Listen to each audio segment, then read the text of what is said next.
Today, we're going to talk about Anthony Fauci's body language during the Senate hearing, where they're talking about the origins of COVID. We've got some interesting videos for you. Greg, tell us about them. Well, what we're going to see are Republican senators questioning Fauci. We didn't see much value in the Democrat senators applauding him. It's more telling often when you're being assaulted, attacked, and asked questions, but I don't think you're going to be too impressed with his answers. And then when it comes to ivermectin, which, by the way, because I was contacted by so many people, I referred them to doctors who actually had the courage and compassion to treat vaccine-injured individuals. It works. But I was going to ask you whether you were involved in the FDA attack on ivermectin. You had a interview on CNN on August 29th of 2021, where, again, I just don't want to take time to find the exact quote, but you said there's no evidence that ivermectin is helpful. On that exact same day, and I've got the studies right here.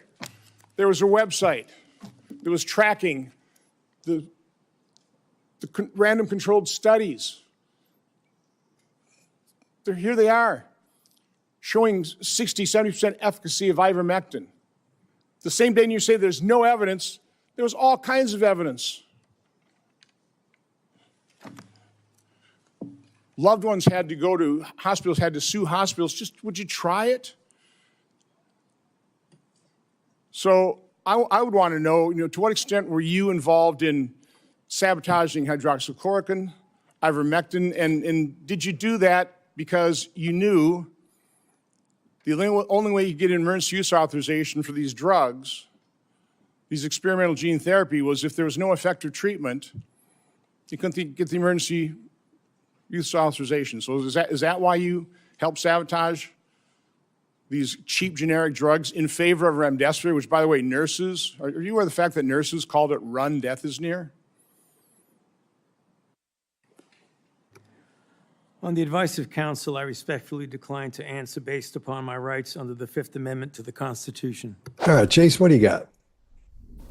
It looks like there's a level of contempt on the face here, and it's a contempt for what's happening and maybe contempt for the people that he is reporting to, the American people.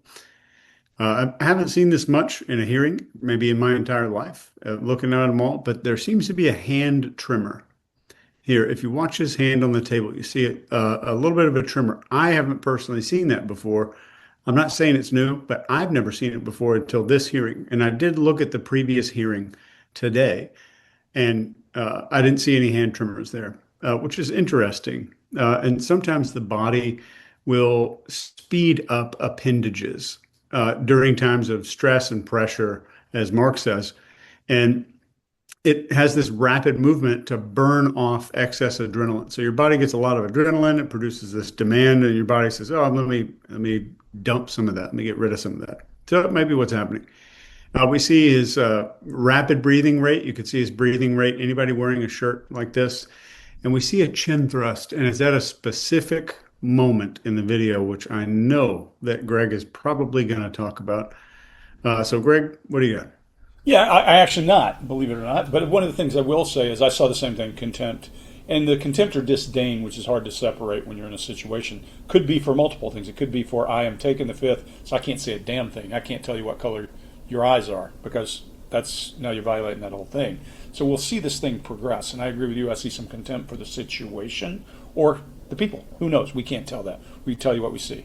I also see, I think part of that agitation is he's almost like he's on Family Feud, and it's time to slap the buzzer to come out with "I plead the fifth," because he's sitting there and you see him antsy, like, I'm reaching for it. In fact, he does something that I have used Hillary Clinton to show multiple times when she's talking about the server.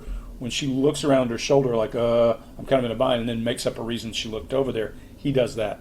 If you watch, he puts his hand up like he's going to go for that, and then suddenly realizes, oh, it's not time yet. And he starts touching the back of his head. I don't think that's adapting. I think it's looking for a home for an appendage he's stuck out there, and he's just out of place. I did see it. I think he's defiant with that little chin jut. That I saw it too, Chase. He's defiant against this guy. Just wait. This is going to get better and better in terms of defiance. What I like about the videos we're using today is there's very little spoken language, which means we have to read cues and body language and try to figure out what we see. What we're going to tell you is what's likely based on what we can tell. We can't read minds. Unlike Scott's friend thinks that we're in the mind reading business, we can read symptoms and think, what could it be? And when he does, what I love is Chase, when he does a chin jut, he also does eye locks.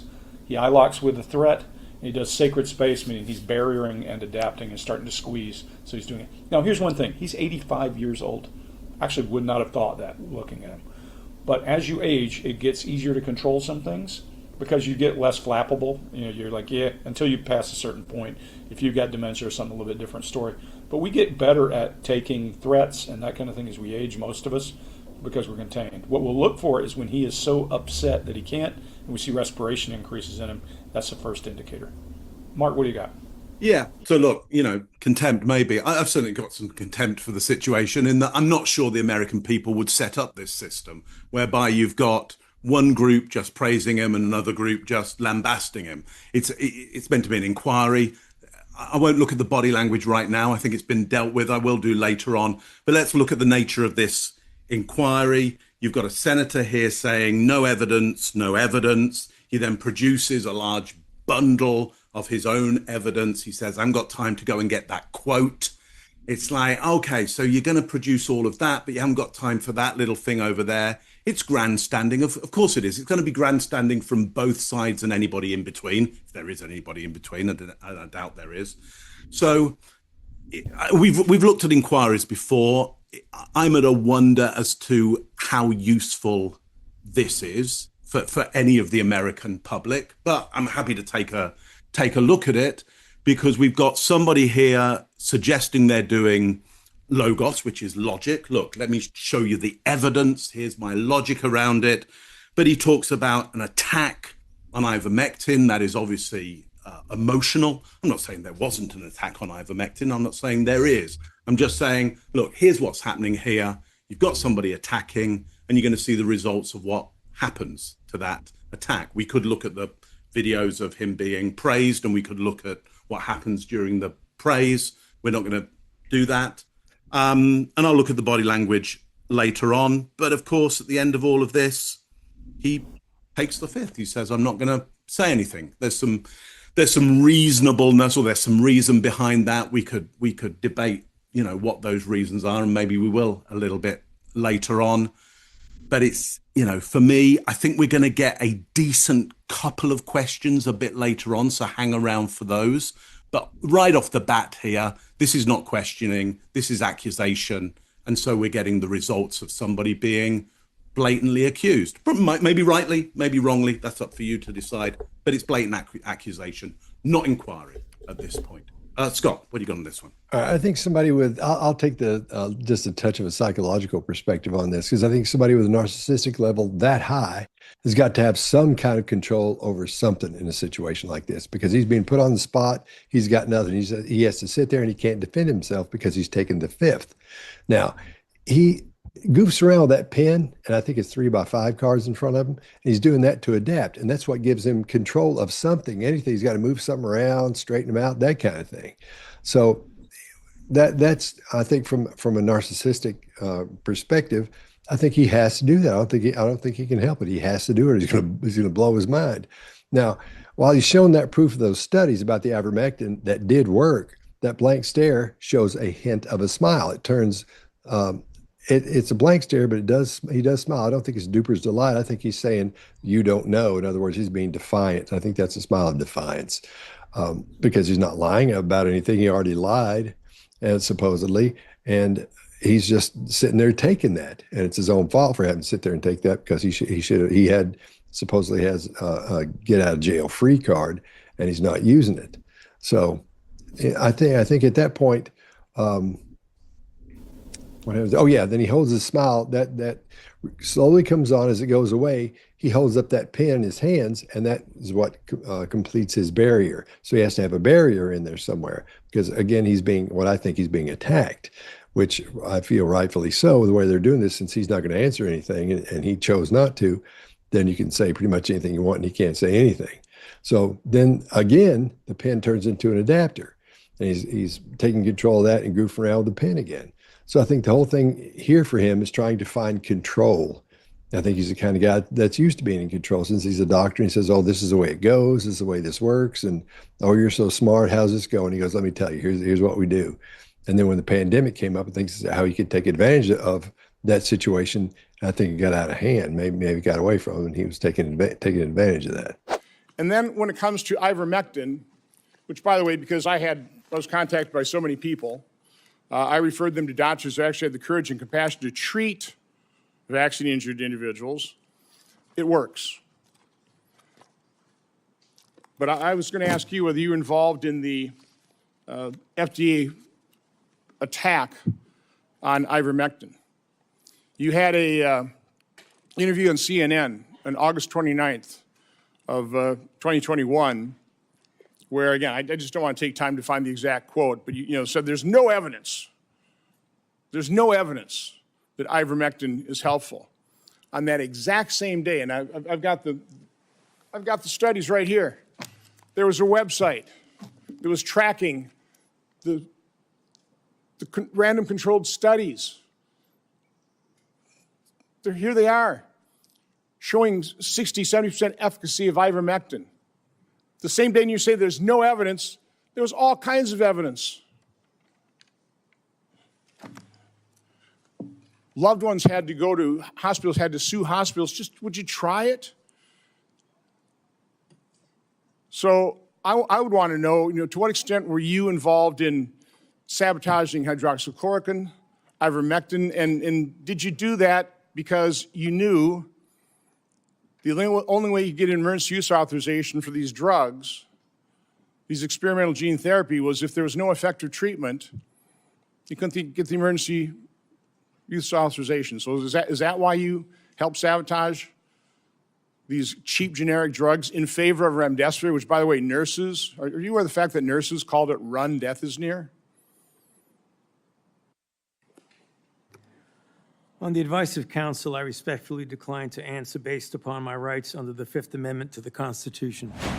But I would tell you, countless families, including my own, watched a loved one die behind glass or through a screen because we couldn't get access to them.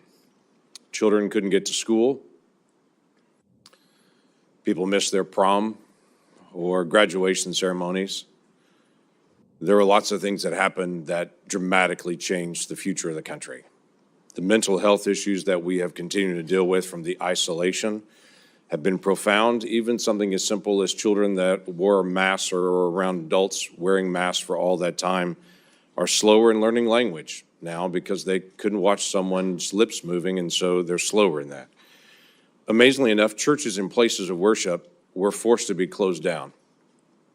There were even churches that met where the pastor preached in the parking lot and the congregants all met in their cars with windows up, and police came and scattered them and said, "You can't be here." The simple act of social distancing became an issue. As everyone guessed, what's the right distance to be away from someone else?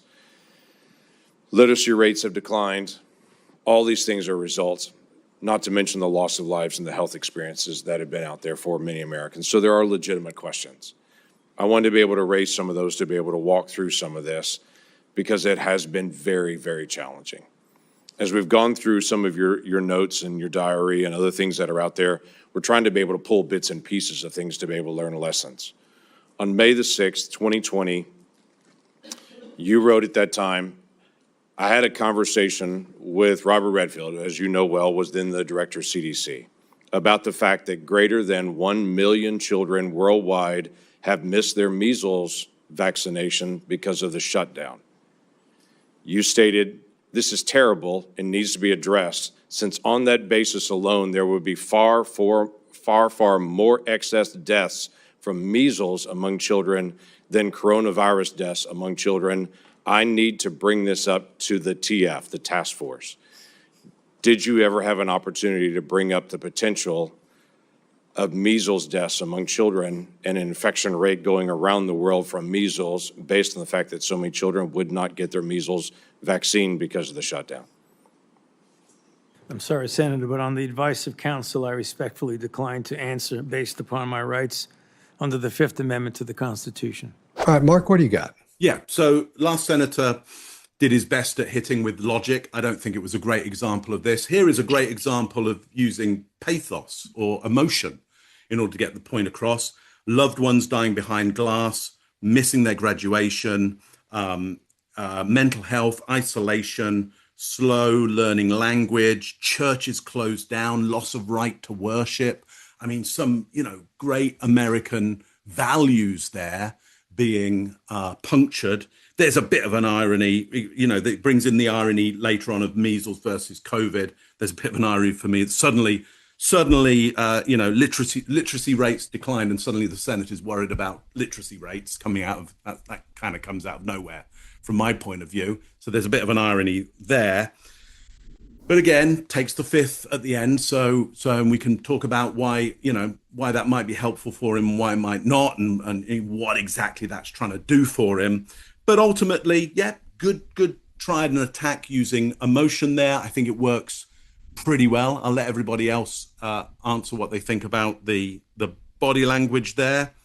But again, an attack and not really any questioning going on. But it'll come. Some decent questions will come for sure. Greg, what do you got on this one? Yeah, what I do like about this, Mark, is while he is attacking, he actually hits home. He lands a couple of punches. You can see the body blows because you see Fauci's head go back. Mm-hmm. That's movement.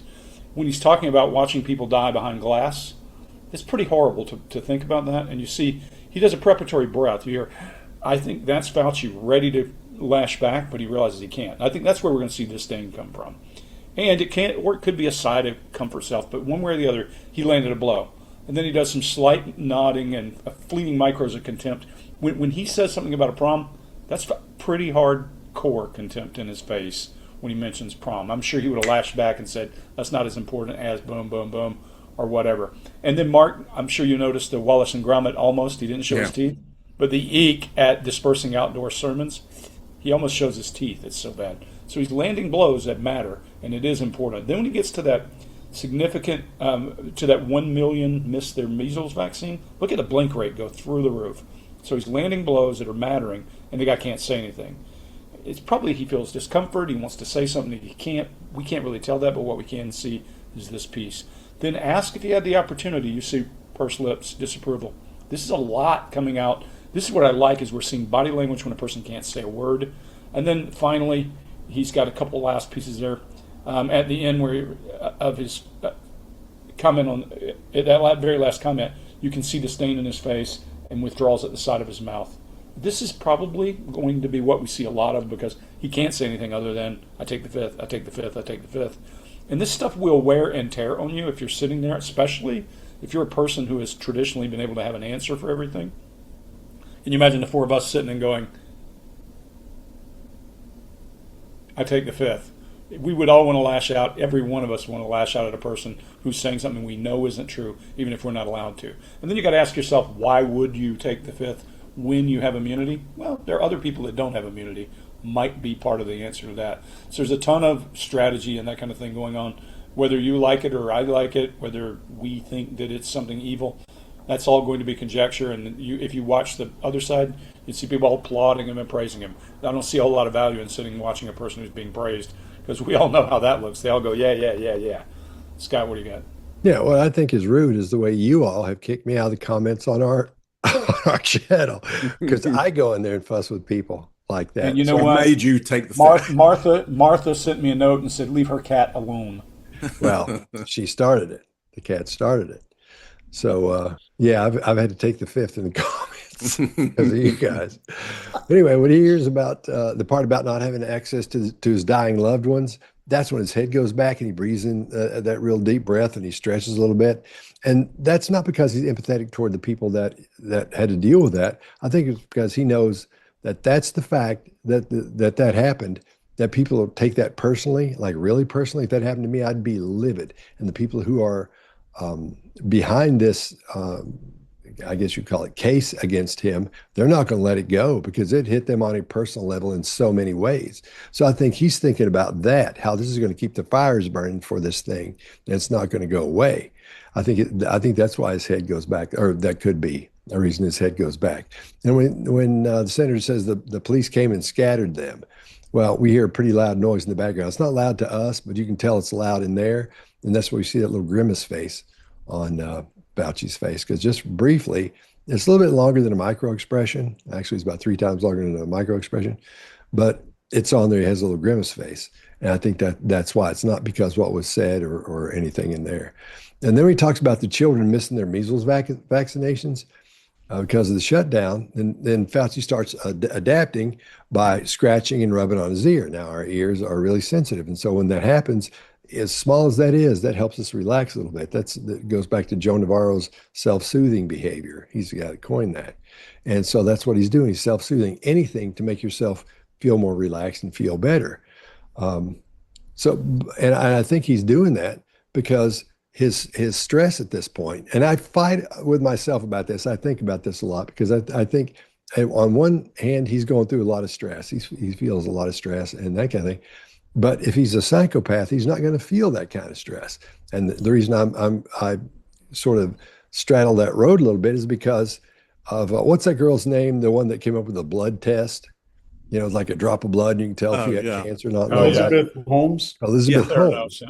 Yeah, so you've got somebody like that who doesn't care if you have cancer or not, and she doesn't care that you're not going to find out if you do have it. It's going to say you don't. When she gets your drop of blood, it's sort of the same thing here. He's dealing with millions of people and millions of people's lives, and the way they are dealing with their families and people dying, and how they get to interact or don't get to interact with people in their families, and not caring about that, having no concern with that. That makes me think maybe this cat's a psychopath. The way he treats that, the way he goes about that. I mean, seriously, it makes me think down that road. So I'll stop there.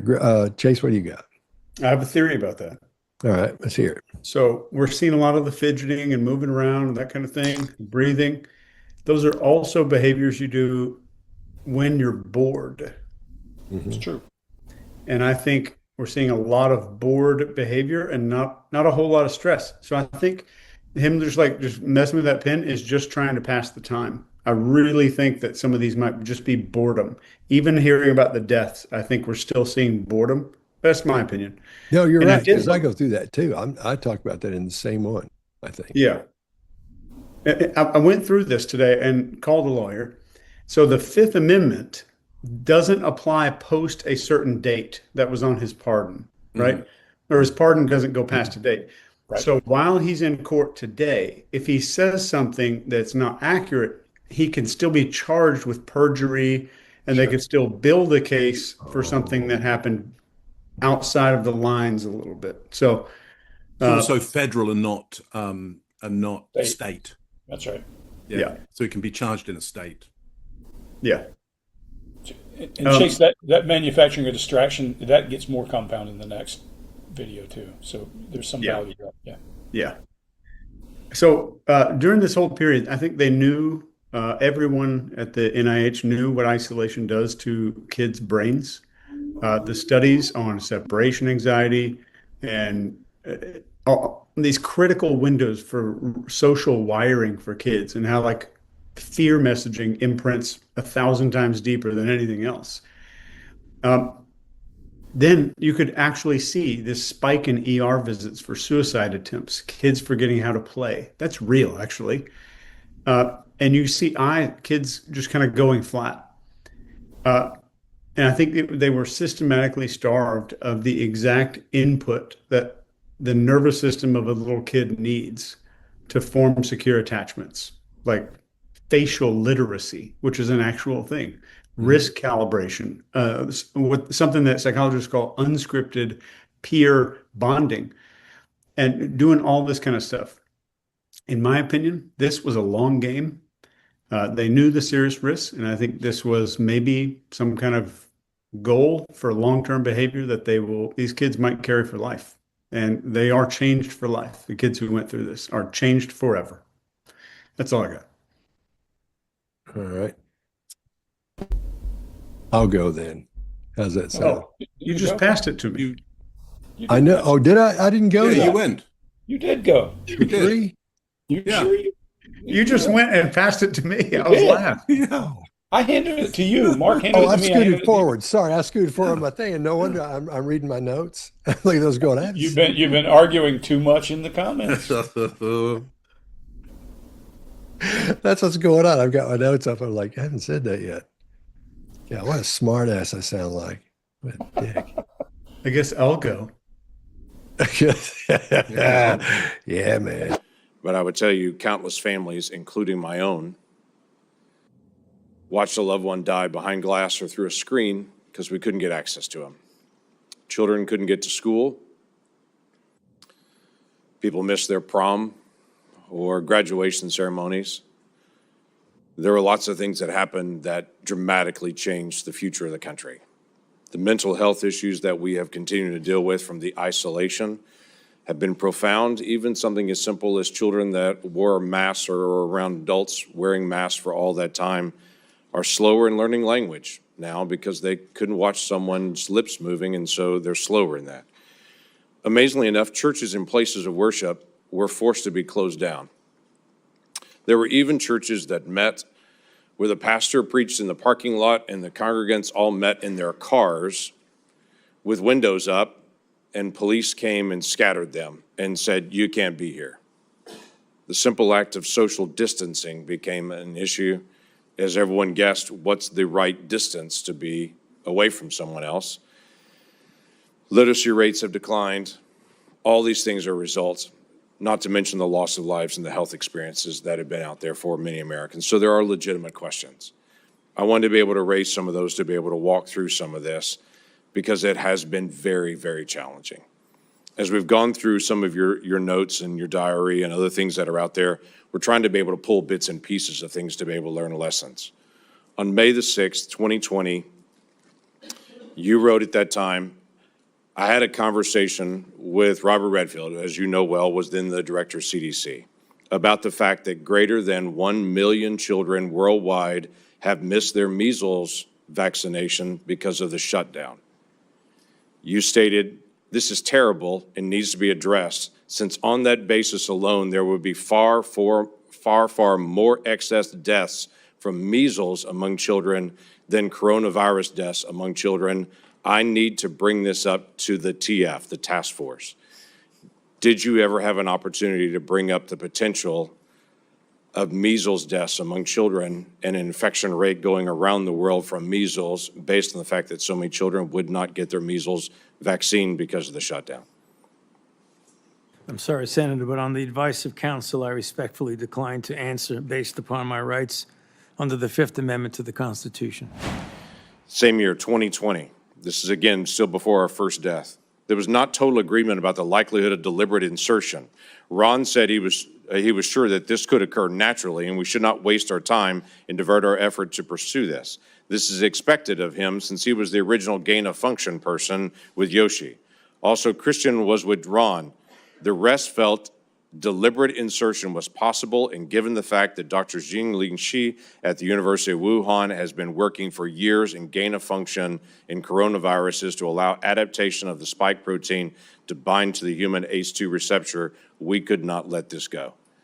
That's a remarkable statement for February the 1st of 2020, when there hadn't even been the first death here, but we knew something was moving. You knew well that something was moving. You identified February the 1st before any of us had ever heard of the Wuhan lab, not only the Wuhan lab in the conversation, but literally the scientist that you named in your own notes, the lead scientist that was there.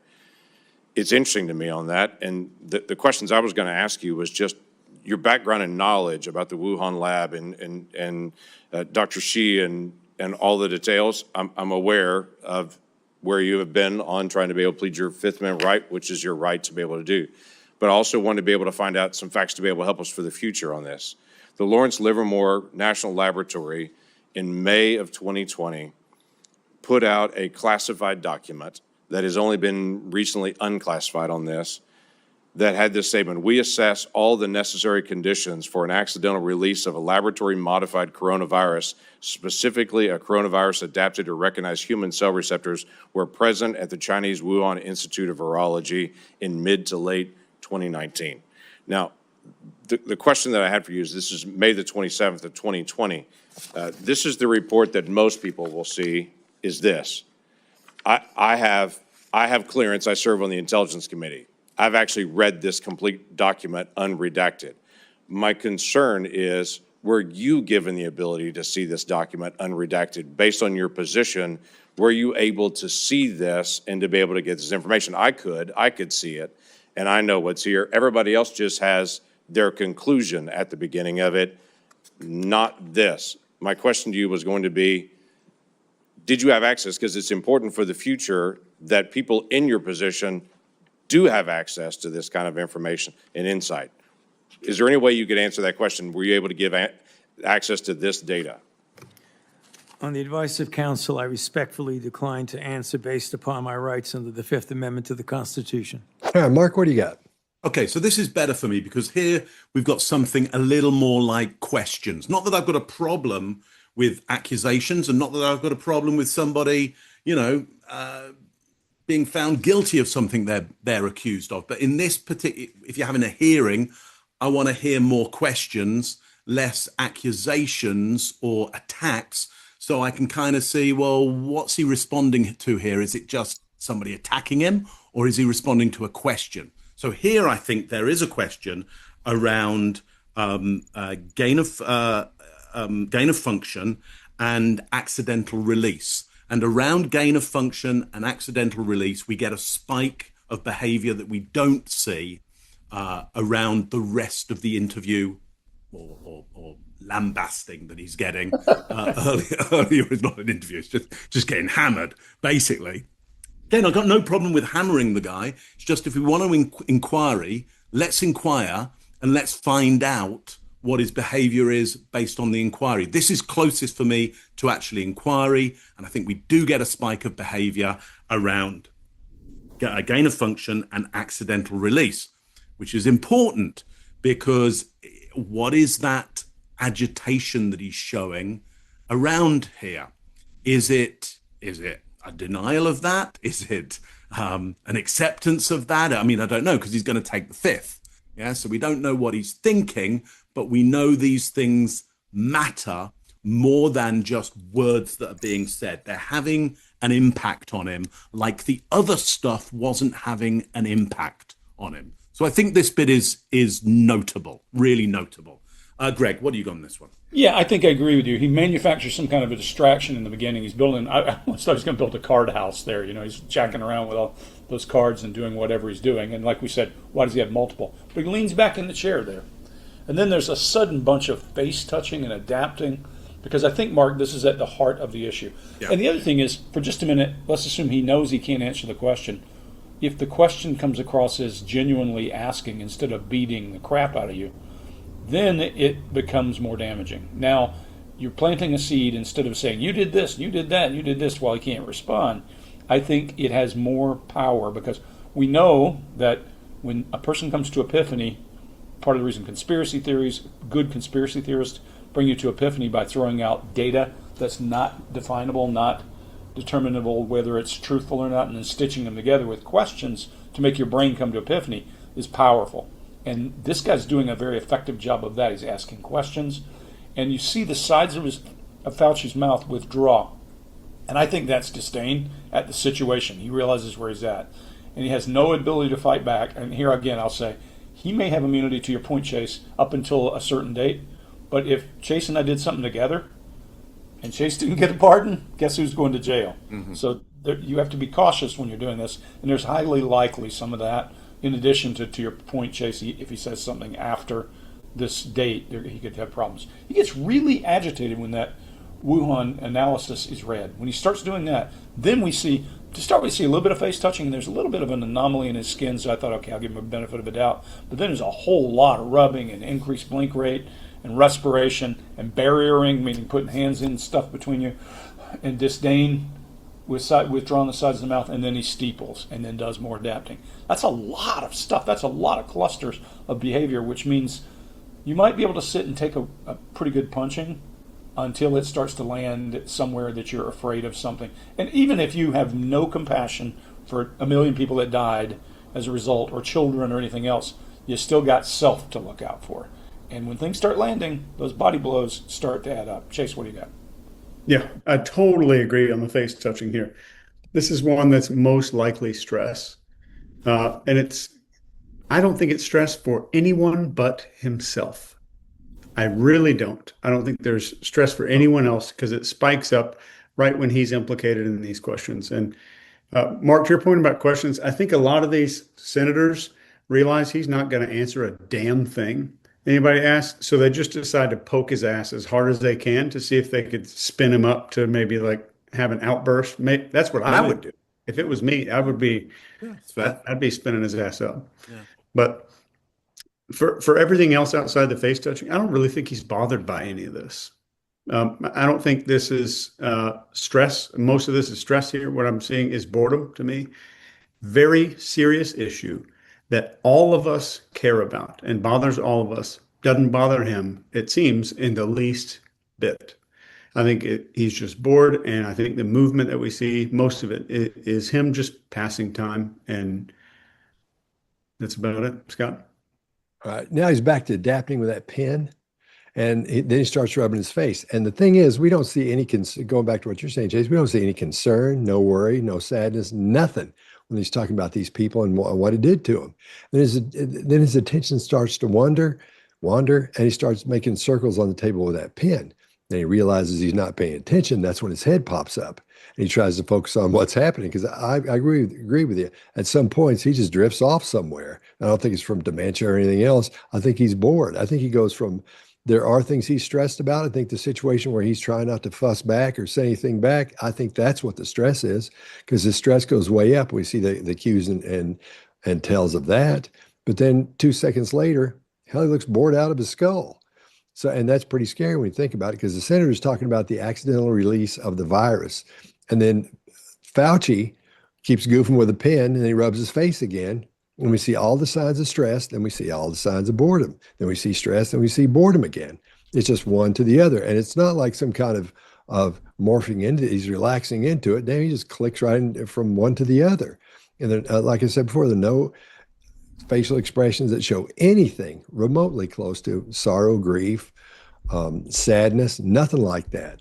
But that lets us know what he's thinking, because he's up here in his head. We can see that he gets bored, I think, because he's up there thinking about stuff, and he gets lost and he's not listening, because there's nothing on his face that shows us grief, regret, anything like that. So that's it's pretty much repetition of what we've seen so far. But that's kind of concerning. I think it's a little bit scary when you see that from the things this guy's talking about and watching Fauci's reactions to those. That's why, even though I did a whole video on this on my channel, I just now started putting this into perspective from a psychological perspective of maybe being a bit of psychopathy. Obviously, he's a narcissist. It depends on how high up how high up on the narcissism, chart he is, if there was a chart. But I think he's dang close if he's not. That's just my opinion, of course. So, all right, we good? Yep. Yep. Last as usual. Same year, 2020. This is again still before our first death. There was not total agreement about the likelihood of deliberate insertion. Ron said he was sure that this could occur naturally, and we should not waste our time and divert our effort to pursue this. This is expected of him since he was the original gain-of-function person with Yoshi. Also, Christian was with Ron. The rest felt deliberate insertion was possible, and given the fact that Dr. Jingling Shi at the University of Wuhan has been working for years in gain-of-function in coronaviruses to allow adaptation of the spike protein to bind to the human ACE2 receptor, we could not let this go. That's a remarkable statement for February the 1st of 2020, when there hadn't even been the first death here, but we knew something was moving. You knew well that something was moving. You identified February the 1st before any of us had ever heard of the Wuhan lab. Not only the Wuhan lab in the conversation, but literally the scientist that you named in your own notes, the lead scientist that was there. It's interesting to me on that. And the questions I was going to ask you was just your background and knowledge about the Wuhan lab and Dr. Shi and all the details. I'm aware of where you have been on trying to be able to plead your Fifth Amendment right, which is your right to be able to do. but I also wanted to be able to find out some facts to be able to help us for the future on this. The Lawrence Livermore National Laboratory in May of 2020 put out a classified document that has only been recently unclassified on this, that had this statement: we assess all the necessary conditions for an accidental release of a laboratory-modified coronavirus, specifically a coronavirus adapted to recognize human cell receptors, were present at the Chinese Wuhan Institute of Virology in mid to late 2019. Now, the question that I had for you is, this is May the 27th of 2020. This is the report that most people will see, is this. I have clearance. I serve on the Intelligence Committee. I've actually read this complete document unredacted. My concern is, were you given the ability to see this document unredacted? Based on your position, were you able to see this and to be able to get this information? I could see it, and I know what's here. Everybody else just has their conclusion at the beginning of it, not this. My question to you was going to be, did you have access? Because it's important for the future that people in your position do have access to this kind of information and insight. Is there any way you could answer that question? Were you able to give access to this data? On the advice of counsel, I respectfully decline to answer based upon my rights under the Fifth Amendment to the Constitution. Imagine being a mom trying to protect their kids, or an expectant mother trying to figure out what to do. Every 3 weeks, a doctor tells you a new set of guidance on a vaccine. The haphazard information you released and pushed on the American people with little research is appalling, and why there's so so much distrust in our institutions today. That trust is crucial to public health, and you, more than any person or event in my lifetime, have destroyed that trust for millions of Americans. You lied to hundreds of millions of people amid the worst public health crisis in a century. You failed to follow your own guidance. You forced people to watch their loved ones die alone over the phone. It's disgusting. You destroyed the federal government's credibility when it comes to public health. We have entire generations of Americans who, rightfully so, do not trust our institution to keep people safe because of you. This has destroyed decades of progress and lifetimes of work because you wanted to fuel your own ego and be the center of attention. What would you do differently knowing what you know today, Dr. Fauci? On the advice of counsel, I respectfully decline to answer based upon my rights under the Fifth Amendment to the Constitution. All right, Greg, what do you got? Yeah, you know what? I would say he's bored out of his skull, except, remember, he's 85, and I think sometimes it's easy for people to be pretty stoic. However, in this video, I think there's actually something going on. There's some, again, I don't know that he gives a shit about people. I can't say that by looking at it. But I do see when the guy starts to assault around destroyed trust, his chin drops to protect his throat. That's a pride issue. Maybe it's a big deal if you spent your whole life in that business. And his brow tips rise up in the middle, which I equate with sorrow. Does that mean he has any sorrow for what happened? No, it doesn't. But it could mean that he has sorrow for that attack, or that he's feeling personally assaulted by it. He also does a heavy swallow, more disdain, and then when he says, because of you, that chin drops again. We usually associate a chin drop with protection, but I don't see shame. I don't see a chin boss involved. I don't see anything in his brow. Just that little peak in his inner brow tips. But his voice is weaker in the Declaration of the Fifth this time. It sounds a lot less boisterous. Maybe this stuff just adds up and takes its impact. Because this thing is not, this is a 3-hour, whatever you want to call it, inquiry that we're watching here. This is not 20 minutes. This is 3 hours of being sitting there and being told, you did this and you did this and you did this, and not being able to say, I didn't, and. So I think it is having an impact, or the impact is because of him feeling guilty for anything. I don't think that's it, but I do think it is having an impact on him. Scott, what do you got? His blink rate is probably at the highest it's been so far, especially there at the beginning. There are other parts of this where it is higher because I've seen those things. But in these sections of videos we're watching, this is as high as it's been so far. And then it settles down, then it starts up again. This lets us know that his stress, whatever it's from, is rising again. And now I'm going to introduce a name for a behavior that I've noticed a bunch of times, and we've actually talked about it in here just for a second. Nobody's named it yet, but I've got a name for it. It's those rapid, involuntary, jerky movements of the head or body, and it resembles a chicken. And a chicken makes those quick little moves, when it moves its head really quickly. And we're seeing that in here. It's because its brain, when there's a synapse, it just fires off and the movement happens. Its brain is so small, it doesn't have enough. The chicken or Fauci? Both. So yeah, the head doesn't move smoothly like ours because we have a huge brain. It moves really quickly because the brain is so small. So when a synapse fires off, the head just jerks really quick, or the arms or the feet or the legs or whatever. So I'm going to call this the chicken synapse. So when we see those little behaviors where somebody just starts moving around for no reason really quickly, I'm going to coin that today, whatever the date is, the chicken synapse. Can't you tie Hattie B's to it somewhere? The Hattie B's switch. I'm working on that. I'm working on that. I'm trying to get by the website. Hattie B. You may need to keep up the day job if you think that one's going to make you money. Yeah, I better get on the URL right now, man. And he got rich out of the chicken. It's the hot chicken snap. money rained down on him. Like we do make those. We haven't seen him since. We do make those movements when you get the really hot at Hattie B's. They call it "shut the clunk up." And that's too hot for me. I can't eat that one. I just like the hot. So, but anyway, so that's what I'm gonna stop mine there because I want to make sure that I get that name across. If anybody wants to use it, feel free. We'll throw that out in the zeitgeist. So, all right, if you're Mark, getting paid by Hattie B's for this, I want a quarter. I'll get you a gift card. Thank you. It's the hot chicken snap. Thank you. All right, Mark, what do you got? What have I got? Okay, here's a theory. I wouldn't die on this hill, but I'll just put it forward just as an idea. It may be disassociation. That may be why nothing's happening. You know, he's getting so beaten up here. It's like, okay, I'm just going to have to let it wash over me, and I'm just going to send my spirit elsewhere. As I say, I wouldn't die on that hill, but it's a possibility. What do I see here? Look, this is a lot of judgment from the senator here. Again, I don't know. I'm not going to say whether the judgment is right or wrong, but it's judgment. Trust, lies, failure, force, disgusting, destroying credibility because of you, ego, center of attention. So it's a great judgment and drama being set up there.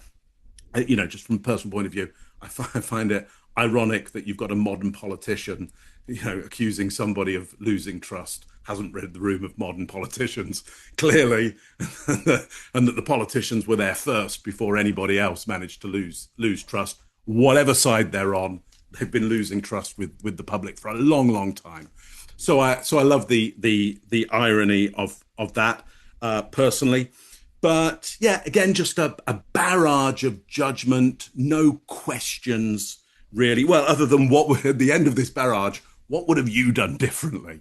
It's like, he can't answer that question. You just absolutely slapped him around. And I get your point, Chase. You know, maybe the inquirer at this point is thinking, I'll just slap him around, chuck in a question, and he'll explode and go, damn you all, I did it because we're wanting to control the universe.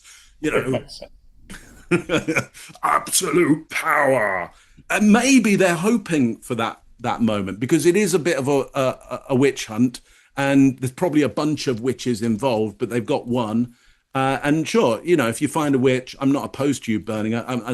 You know, him could be a man. Sorry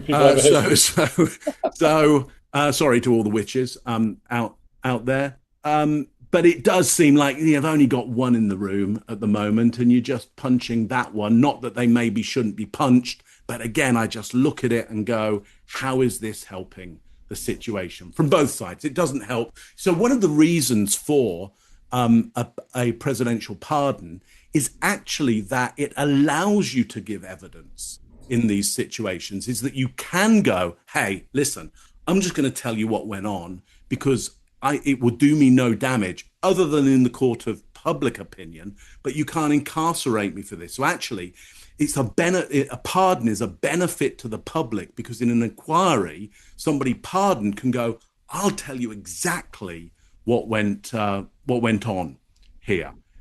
To get a pardon, you have to accept that pardon, which means you would accept that you will give evidence on it. So therefore, to my understanding, there is a possibility that he can be held in contempt on this, and we may get him back under contempt, and he may be forced to answer under the force of contempt. So interesting that this vehicle of the pardon is actually meant to do the public some service, and nothing in this situation here, from my point of view, I'm not an American citizen, so it doesn't really affect me.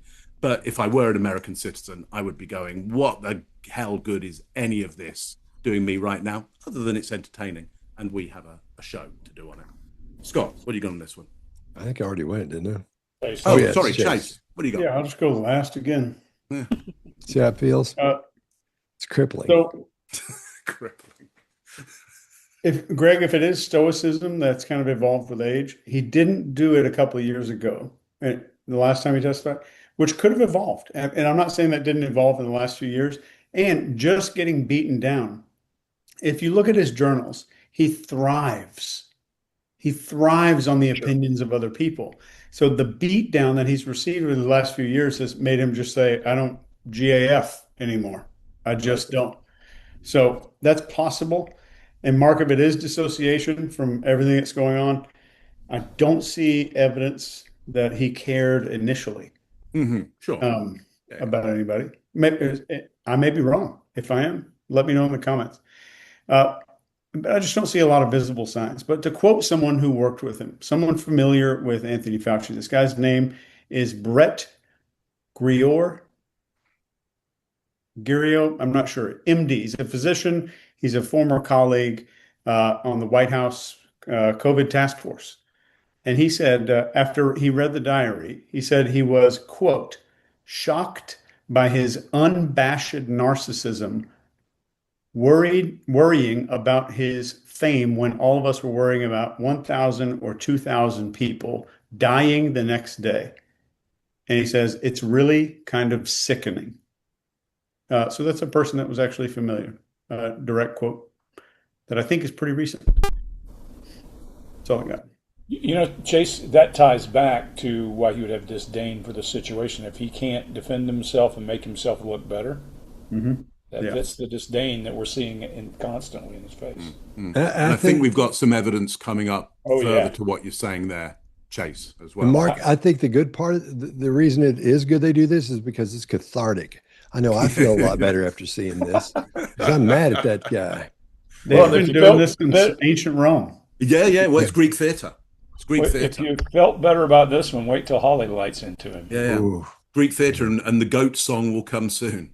It's Imagine being a mom trying to protect their kids, or an expectant mother trying to figure out what to do. Every 3 weeks, a doctor tells you a new set of guidance on a vaccine. The haphazard information you released and pushed on the American people with little research is appalling, and why there's so much distrust in our institutions today. That trust is crucial to public health, and you, more than any person or event in my lifetime, have destroyed that trust for millions of Americans. You lied to hundreds of millions of people amid the worst public health crisis in a century. You failed to follow your own guidance. You forced people to watch their loved ones die alone over the phone. It's disgusting. You destroyed the federal government's credibility when it comes to public health. We have entire generations of Americans who, rightfully so, do not trust our institution to keep people safe because of you. This has destroyed decades of progress and lifetimes of work because you wanted to fuel your own ego and be the center of attention. What would you do differently knowing what you know today, Dr. Fauci? On the advice of counsel, I respectfully decline to answer based upon my rights under the Fifth Amendment to the Constitution. On the advice of counsel, I respectfully decline to answer based upon my rights under the Fifth Amendment to the Constitution. What color is the carpet in front of you? On the advice of counsel, I respectfully decline to answer based upon my rights under the Fifth Amendment to the Constitution. Let's just get one thing straight. You don't have any rights under the Fifth Amendment because you've been pardoned, as you very well know. As the Supreme Court has been clear for a century and more, Brown versus Walker, 1896, when he has been pardoned, he may not stand upon his privilege. You know that. Your lawyers sitting behind you now shifting nervously in their chairs, they know it. This isn't about the Constitution. This isn't about the law. This is about contempt. Contempt for this body and contempt for the American people. But I think I know why you're doing it. It's because you don't want to answer questions. It's because you did all kinds of terrible things. It's because during the pandemic, you got rich, didn't you? You got rich while people were dying, hundreds of thousands of Americans, over 1 million in the end, and you were getting rich. And not only were you doing that, you were using federal employees with taxpayer money to apply for and solicit cash prizes for you personally, cash prizes totaling over $1 million. You did all of that during the pandemic, didn't you? That's a question. On the advice of counsel, I respectfully decline to answer based upon my rights under the Fifth Amendment to the Constitution. All right, Greg, what do you got? So what Hawley's doing here that you don't see in the entire video is he makes him answer a bunch of questions, like what color's the tie you're wearing, what color are your glasses, how strong. He's asking him a bunch of stuff just to make him say the fifth over and over and over. And probably a little bit of trying to stumble him up. And if he says it's green, he'll go, okay, you broke your vow of silence, here we go. Yeah. That's what my guess is. But he's also making him work. He's going to make him stumble. And, he realizes if he does that, there'll be some power to it. On that attack of when he's told you can't claim the fifth because you took a pardon, listen to that inhale breath. This is the Fauci we would expect. He's ready to say something. And then he does a threat check, and he eye locks, and he touches his face. I think anything we're seeing in this guy, don't mistake, I think he's feeling compassion for anybody. That's not at all what I think. I think what he's feeling is the pressure rise. And after this many attacks, and Hawley's known for being pretty damned aggressive in these hearings, so I think he knows it's coming. And if you don't think it's getting to him, Mark, you call it venting. Yeah. Watch him loosen his collar, like, oh shit, I need a break here. Somebody give me a break. And then look how his body has started to shrink. The sides of his mouth are down in sadness, and his brow is higher up than we've seen it to now. There's also a real blink rate increase when he mentions you got rich in the process. And this is the first time we see him stack his arms and put his fingers inside his cuffs and start to self-comfort. That adapter where he's releasing nervous energy and rubbing his skin is releasing hormones into his system to calm him. And watch how much faster, Scott, you're going to have something to do with the hot chicken scramble here in a minute, because watch how fast he's moving his head now compared to what he was doing before. Hawley's under this guy's skin, and we also see for the first time ever, he's looked away before, but he's been looking at the table. He's doing a 1,000-yard stare as he looks down one of these times. There is no eye contact with any device. It's not focused. His eyes are out of focus, which we know means the person's gone internal. This is getting under his skin, and I think it really is starting to hit him. Look at those brow tips rising. Again, doesn't mean he's feeling compassion for any person. Simply means you're under his skin, you're raising his fight or flight, you're getting through to his psyche and starting to affect him. Chase, what do you got? Yeah. I totally agree. Stress markers are exactly what you said they are. But while what's being exposed here and what's being exposed overall is like while everybody was going through the pandemic, his diary shows just a relentless tracking of personal glory, like getting announced the sexiest man alive, or having people help him with petitions for that. This is real. For the sexiest man alive? Yes, sir. Yes. Oh, man. Okay. Now he just lost a whole bunch of. And there were petitions for this that he was helping with. He logged people making donuts with his face on them. He logged all the admiration that he received from celebrities. All of this stuff was during all of this. This was what was important to him. And it's one data point, right? Maybe he's the best guy in the world. I doubt it.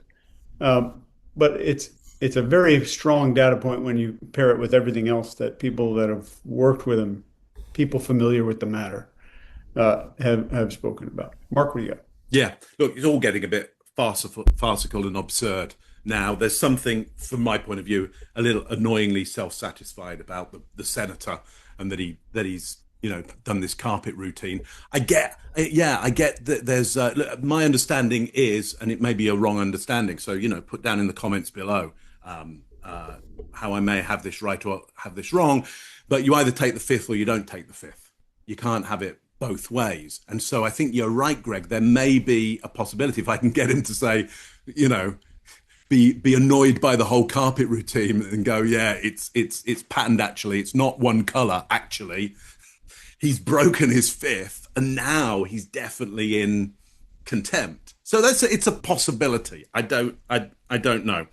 But look, here's what I do know, and I think it points towards what you're saying here, Chase, is that when the frame that's being given to him here of contempt, profiteering, and corruption is put forward. They're my words, not the senator's, but I think essentially that's the way the senator is framing it. Look, you're contemptuous of the situation, the bigger situation, you're contemptuous of the public. You are profiteering out of this misery, and essentially you are corrupt. And that's the piece about going and getting prizes on the people's budget, essentially.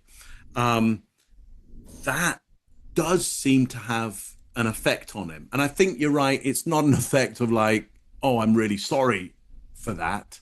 I think it's an effect of him not liking being framed in that way. Well, who would? I mean, nobody's out to get framed in that way, but it hits a nerve for him. This idea of contempt, he's contemptuous, he's profiteering, and he's corrupt, hits a nerve for him. And I think that is interesting, because ultimately, if you weren't, you might just go, that's just laughable.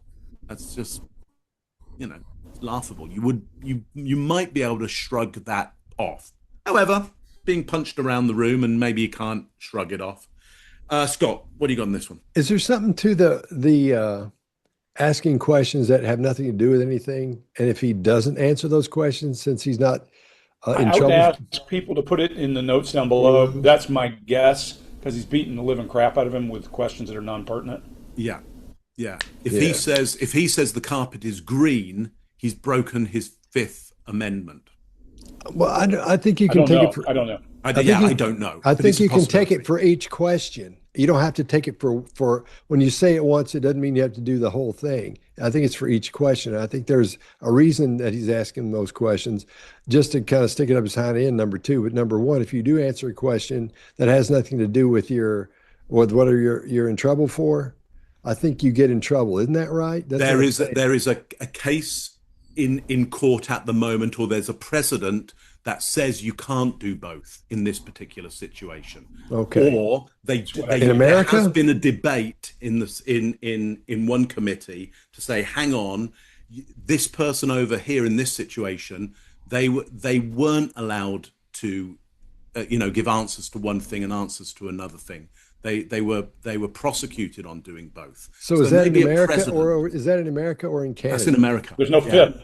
There's no fifth. That's Oh, that's fifth right. in America. No fifth in Canada. Yeah. So there is a precedent, I believe, that you can't have it both ways in a Senate hearing. With all the can't look it up lawyers because we my know, phone is you'd right think there. we'd be able to get that answered fairly quick. Somebody, hey, Chase, call Well, Bowden I think quick. getting it answered quickly, I think there is one court that has answered that. So one judge has answered that. So there's a precedent, but it doesn't mean it would stand for him.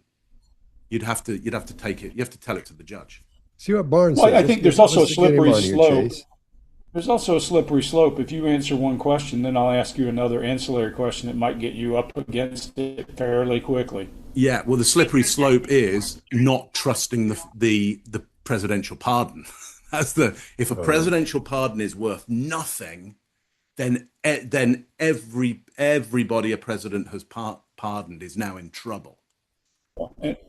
And Hawley's going to crawl him in just a minute with that very thing. That's a good Right. news piece. We'll get to see your response to that. Well, I think the funniest part about this is when he asks him about the carpet, before he answers, Fauci actually looks. He does. Before he starts answering. So I think That means he's paying attention at least. Yeah. You heard the question. And then when he first lays into him, we see like 14 different cues fire off there in the next like 30 seconds to a minute. And he knows everything that's being said about him is true. And he's agreed that he won't say anything to defend himself, like we were talking about before. And I think that's what's making all these things happen, because he can't sit still. And they're like, there's a ton of them in there. We could sit here and microscope it and name off, 40 of them. We're seeing the chicken synapse. We're seeing a high blink rate, turtling, another animal. Chicken salad. That he's moving back. They're seeing gaze aversion, request for approval, adapting by scratching his face. He takes deep breaths. His breath rate changes and it actually gets tighter, so they get smaller and quicker. Then he takes these really deep breaths. We see more chicken synapses, and he's pulling on his collar. He's venting, trying to get cooled off in there. And then he does his fingers up under his shirt sleeve. He does that several times throughout I watched the whole thing. So he does this several times throughout the hearing. So that's, and an odd thing is he starts scratching. Sometimes he'll put him up in there and just let him lay in there. And sometimes then he lets his pinky go way down, and it'll jiggle a little bit. It's really odd what he's doing up in there. So, Chicken synapse. Isn't it? but I think if we microscope this, shoot, we come up with 20 or 30 because he can't. This cat can't sit still with that. Did you get somebody, Chase? I think it's a story. All right, so I got Rich. Oh no, you still. Wait, say it again. You froze up. Hey guys. Hey Rich. I have Rich Barris on. Hey Rich. Hey, Rich. Yeah, I'm good. I'm good. You guys, how you doing? All right, so Rich, we're doing an analysis of the Fauci hearing right now. So we have this legal thing. We can't figure it out. If someone pleads the fifth, are they like locked into the fifth, or can they answer some basic ass questions like, what did you eat for lunch? Hold it close to the microphone, real close. I wish I could answer that question. I always thought that if you plead the fifth and then let's say you answer like Senator Hawley's question, what color is your tie? What color is the rug in front of you and the floor in front of you? I thought that meant that you gave it up, that you forfeited it. I also thought, and I asked Barnes this and he just didn't get back to me, but I also thought that you could not give an opening statement the way that he did if you plead the fifth. And apparently he did. I mean, I could be wrong about that, but let me just look it up real quick. Yeah, because at the beginning he did read. He did read a whole bunch of stuff, Yeah, and then he said, "I'm taking the fifth." Mostly he went back at Rand Paul. Mm-hmm. Rich, are you okay with this audio being on YouTube? Oh, absolutely. Okay.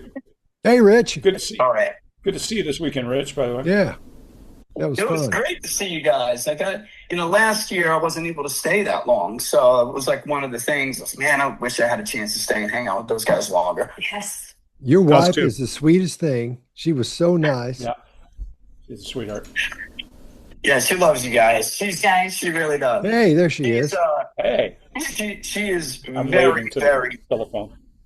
interested in what you guys do, and uses it and applies it, constantly is observing. Because let's face it, there's a lot of good people in this space, and there's a lot of, in politics, a lot of dishonest people. It's very useful. Protect the ones I love. Yeah, That's my goal, to protect the ones I love. protective woman. There you go. Good for you. Awesome. Anyway, sorry, didn't mean to interrupt. No, that's all right. I'm actually reading here, and this looks to me like I'm right. You can't selectively answer. So, he goes back at Rand Paul. Mm-hmm. You can't do that.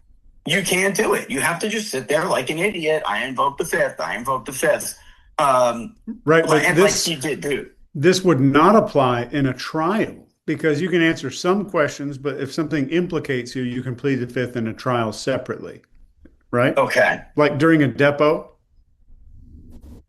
Okay. Yeah, I literally looked up about Congress. Yeah, I'm right.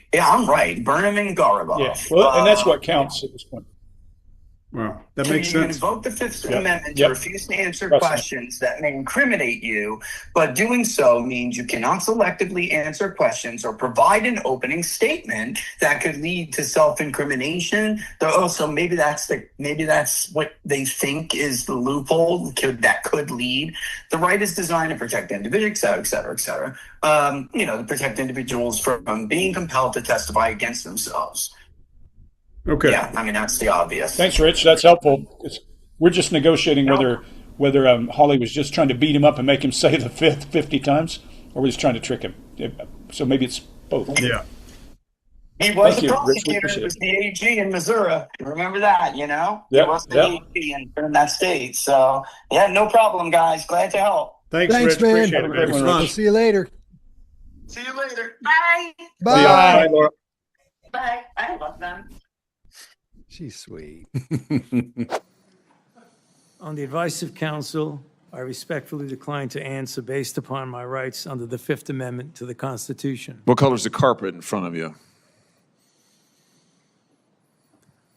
On the advice of counsel, I respectfully decline to answer based upon my rights under the Fifth Amendment to the Constitution. Let's just get one thing straight. You don't have any rights under the Fifth Amendment because you've been pardoned, as you very well know.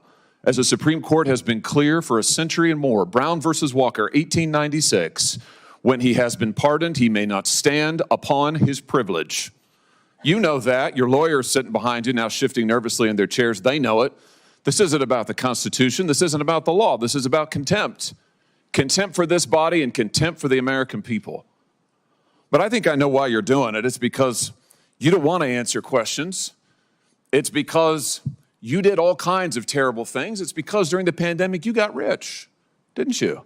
You got rich while people were dying, hundreds of thousands of Americans, over 1 million in the end, and you were getting rich. And not only were you doing that, you were using federal employees with taxpayer money to apply for and solicit cash prizes for you personally. Cash prizes totaling over $1 million. You did all of that during the pandemic, didn't you? That's a question. On the advice of counsel, I respectfully decline to answer based upon my rights under the Fifth Amendment to the Constitution. You applied for and received at least 8 other federal cash prizes on federal time using federal employees and federal resources. Here they are over my shoulder. Besides the Dan David Award, you've got the Partnership for Public Service, you've got the Adelson Prize, you've got the Smithsonian Award, you've got the National Academy of Medicine's Award, you've got the CDC Foundation. In fact, you turned your staff into a full-time application machine. You actually wrote to people and said, do you think maybe I'd qualify? And you got cash for all of this. And it wasn't just 1 or 2 employees, was it? In fact, you used 8 separate federal employees on federal time using federal resources to solicit cash awards. Isn't that true? On the advice of counsel, I respectfully decline to answer based upon my rights under the Fifth Amendment to the Constitution. Here they are right over my shoulder. Here's all of them. The people that you use, federal employees, so that you could go and get cash money. And the most hilarious part is that you weren't content to even dragoon them into applying for all of these cash awards. You then had them go out to the ethics agencies and ethics watchdogs and demand that you be able to get the money. That's right. We've got it in your emails. Your staff and employees on federal time, using federal resources, being paid with federal dollars, are soliciting cash for you. And then they're turning around and saying to the agency, we don't want just an answer. We want to get to yes, because Fauci wants the money. He wants it. We want to get to yes, and yes takes time. This is your chief of staff again, using federal email to pressure the agency's own ethics people so that you could get money, so that you could get rich. And it violated the law, didn't it, Dr. Fauci? Didn't it? It violated the law, didn't it? It is a question. You can answer. Go ahead. On the advice of counsel, I respectfully decline to answer based upon my rights under the Fifth Amendment to the Constitution. All right, Chase, what do you got?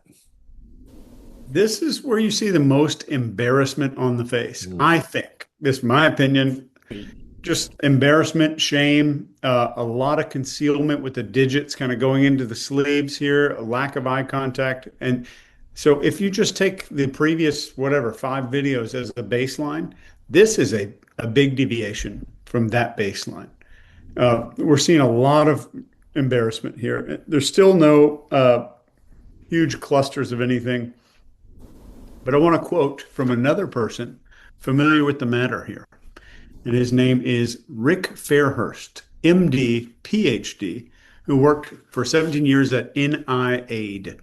He called Fauci, quote, by far the most narcissistic person I've met in my 60 years of life. So he made note in his statement about walls in his office and stuff covered in photos of himself with dignitaries, and just a lot of other self-focused behaviors like that, just crazy, unusual. I think that's unusual for a human. That's all I got. Mark, what do you got? Yeah. So look, this doesn't happen often, but I'm going to disagree with you here, Chase, and go the exact opposite.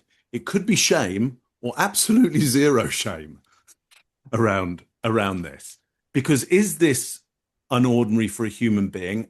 I think in his world of awards, of academia and awards, there is no shame in lobbying for prizes, because that's how prizes are given out. That's just the way it's done. You don't just get awarded stuff, you lobby for it and you go get it. That's your job academically, to go get the money.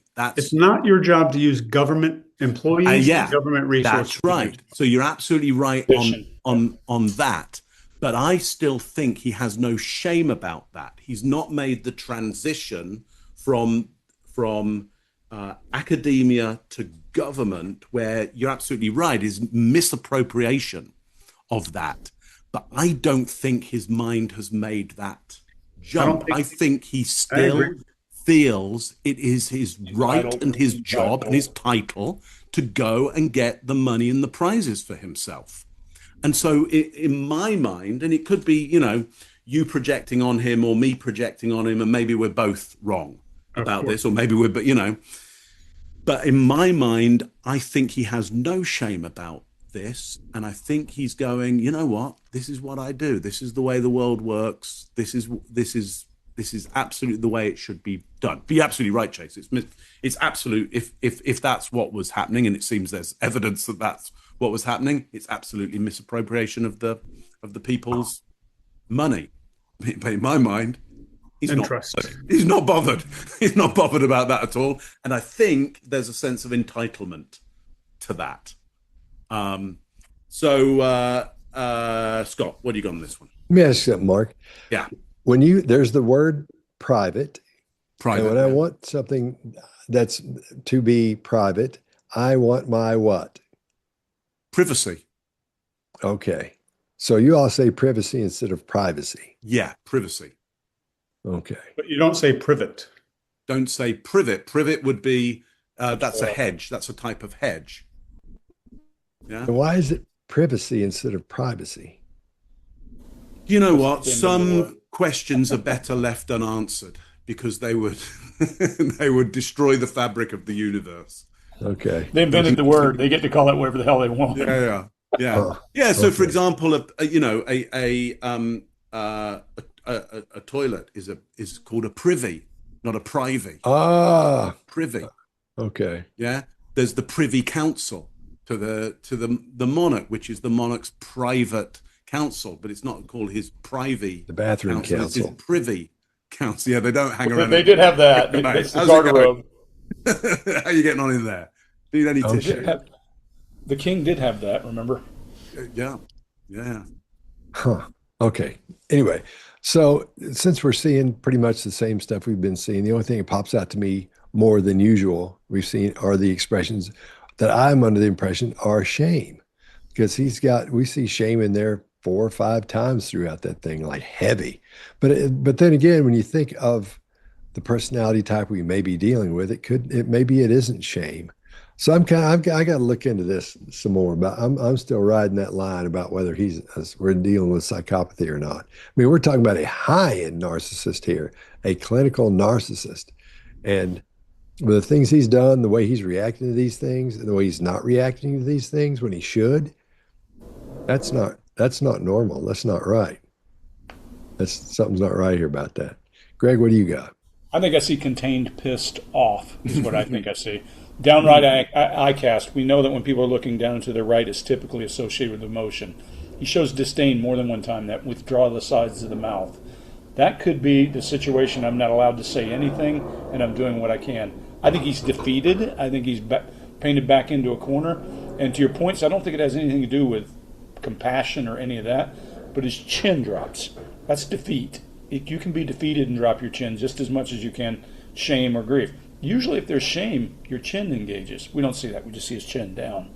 And we see avoiding eye contact until Hawley says, Fauci wants the money. He does a really rapid, what'd you call it, chicken synapse? Move his head and eye lock real quickly, doing the Hattie B shuffle. And then as soon as he does that, you can see he just wants to lash out, but he can't do it. So what does he do? Pushes his hands back in his sleeves and starts adapting. That to me looks like contained pissed off. That doesn't look like any compassion or anything else. I think if he had the ability, I thought he could get away with it, he probably would have gone back at him pretty hard, my opinion. All right. How close to the airport are you, Greg? I'm a long way. That's Sunset Strip, somebody driving down in a car driving, I think it was a Mustang, really loud. Dang, it sounded like it playing from over here. It did. No, it was a Mustang. As Mustang drivers often will, and somebody will give me some hate for this, they have to rev up as they cruise along just to let you know they're driving a Mustang. Because they're cool. No hate there. At least two people have now unsubscribed, Greg. Yeah, because the two guys that watch our channel, they're out now. You applied for and received at least 8 other federal cash prizes on federal time using federal employees and federal resources. Here they are over my shoulder. Besides the Dan David Award, you've got the Partnership for Public Service, you've got the Adelson Prize, you've got the Smithsonian Award, you've got the National Academy of Medicine's Award, you've got the CDC Foundation. In fact, you turn your staff into a full-time application machine. You actually wrote to people and said, do you think maybe I'd qualify? And you got cash for all of this. And it wasn't just 1 or 2 employees, was it? In fact, you used 8 separate federal employees on federal time using federal resources to solicit cash awards. Isn't that true? On the advice of counsel, I respectfully decline to answer based upon my rights under the Fifth Amendment to the Constitution. Here they are right over my shoulder. Here's all of them. The people that you use, federal employees, so that you could go and get cash money. And the most hilarious part is that you weren't content to even dragoon them into applying for all of these cash awards. You then had them go out to the ethics agencies and ethics watchdogs and demand that you be able to get the money. That's right. We've got it in your emails. Your staff and employees on federal time, using federal resources, being paid with federal dollars, are soliciting cash for you. And then they're turning around and saying to the agency, we don't want just an answer. We want to get to yes, because Fauci wants the money. He wants it. We want to get to yes, and yes takes time. This is your chief of staff again, using federal email to pressure the agency's own ethics people so that you could get money, so that you could get rich. And it violated the law, didn't it, Dr. Fauci? Didn't it? It violated the law, didn't it? It is a question. You can answer. Go ahead. On the advice of counsel, I respectfully decline to answer based upon my rights under the Fifth Amendment to the Constitution. Well, I've seen some very interesting video today. Mark, how are things looking to you about this? Yeah, it's good. It's a good one, isn't it? You know, I'm contemptuous of the actual hearing, not of the Senate and Senate hearings, but I'm contemptuous of how this has been, you know, how this has gone, and he's not answering anything. And I understand some of the reasons why, and I understand why they're kind of lambasting him, and it doesn't really have a great effect at giving the public any information that they would want, other than, you know, to your point, Scott, you know, there's a drama to watch, and it may be a little bit cathartic, and you know, the head gets lopped off the goat, and you know, you dance around going, wasn't that a lot of fun? But I don't know whether it answers the issues that people who lost loved ones and, you know, really have. But maybe it's better than nothing at all, and maybe something better will come out of it. Maybe a contempt, and he's back in there again, and we'll hear more, and we'll hear more from other people. Chase, what do you think? Yeah, I didn't write any notes down or anything, but this is, if you're thinking this is just Fauci, this is just like, oh, he's a bad guy. This is the government that gave you the effing food pyramid. So, I mean, it's systemic. It's not just one asshole. It's a systemic thing. It's one guy, probably selfish, narcissistic, which is like, if you're in Washington, D.C., almost a prerequisite if you're in politics. Yeah, I think it looks like some crazy stuff is going on. If you just look at the places where his stress spikes up, that's indicative of a pretty solid pattern, in my opinion. Greg? Yeah, a couple of things. I'm reminded of Ronald Reagan saying, "I'm from the government, I'm here to help," or some of the most terrifying words on earth. Never try, you know, you guys know how much I trust government, and people will say, you served it. That's why I trust it so little. This is because I've had all kinds of stuff injected in my body with no control. I was a soldier for a long time. So there's that part. What I like about this is an exercise in taking a narcissistic individual who would typically have an answer for everything he pushes his way and forcing him to shut up and seeing what happens to his body language. What we didn't see, we saw some sorrow a couple of times, probably related to the fact he can't say anything, and a lot of disdain, but we didn't see any grief. We didn't see watching people die through on cell phone, this happening. We saw a fair amount of contempt around people missing the death of their family, around missing this and missing that, and children. It didn't look like he really cared. And the worst thing you can possibly do when you're being attacked with facts about what happened is appear to not care. So they may have won. Scott, what do you got? Yeah, this was cathartic for me. It makes me feel better when I see somebody doing him that way, when he can't do anything back, because he did something to a lot of people and they couldn't do anything back and still can't. So I think that for me personally, it makes me feel better seeing him get this like this. So for me, it is a catharsis. It is cathartic. It made me feel good to see these guys talking to him that way. Horrible as it may be, and I know I'll get it in the comments, which means I have to come in there. Yeah. I won't be able to take the fifth anymore. I'll have to take whatever punishment I get. But anyway, so I liked it. All right. I think it's another good one, fellas, and we'll see you next time. The behavior panel.